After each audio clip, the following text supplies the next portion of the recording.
Bugün sizə Quran-ı Kərimdə olan dəmir möcüzəsini göstərəcəm. Gəlin birlikdə baxaq. Quranda dəmir ifadəsi ilk dəfə İsra surəsi 50-ci ayədə keçir.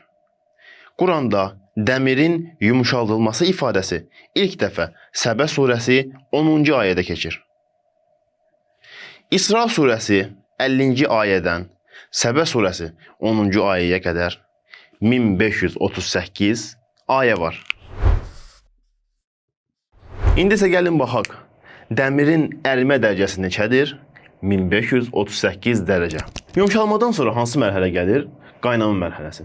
Yumşalma mənasına gələn ələnlə kəlməsindən sonra bu surənin sonuna qədər 2861 hərf var. İndi isə gəlin baxaq. Dəmirin qaynama dərəcəsi neçədir? 2861 dərəcə.